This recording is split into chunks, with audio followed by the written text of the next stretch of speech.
call for reform on educational curricula to promote critical thinking, civic engagement, and a profound sense of regional solidarity.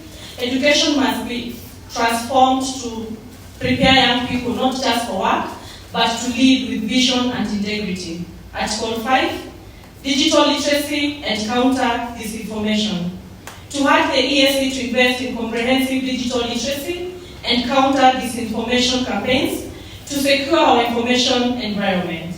We call for establishment of all regional youth fact-checking and media hub to counter fake news and promote peace narratives on digital platforms, and we commit to do no harm communication, pledge to replace harmful narratives with constructive dialogue.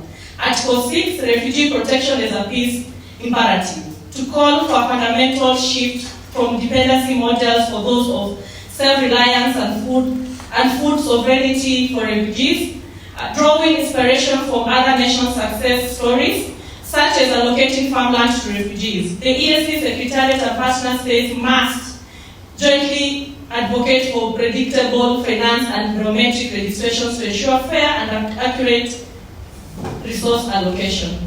Article 7, climate security as human security.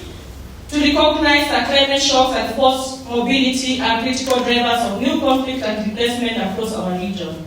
We call for full integration of climate and human security into all peace agendas, including updated refugee frameworks, climate finance, and direct investment in community-level resilience projects in water, climate-smart agriculture, and health. Article 8, the EAC Youth Peace and Security Coalition. To call for immediate establishment of formal EAC Youth Peace and Security representation from all partner states and the Political Affairs Division.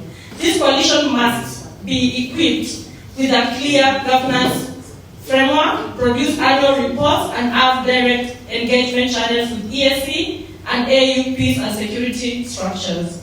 In the spirit of our shared vision and unwavering determination, we, the generation that carries the scars of war and the seas of peace, commit to championing the principles enshrined in this declaration. From Goma to Juba, Bujumbura to Nairobi, our lives have been shaped by conflict, and our futures must be reshaped by sustainable peace and security. We reject war, we reject exclusion, we reject silence, we declare our readiness to lead, to heal, and to build, for we are the generation of peace. We call upon EAC, African Union, the European Union, the United Nations, and all diplomatic missions to recognize this declaration as a legitimate expression of youth agency and regional solidarity. We stand ready to co-create, co-implement, and co-monitor the peace we deserve. Signed in Entebbe, Uganda, 19 September 2025.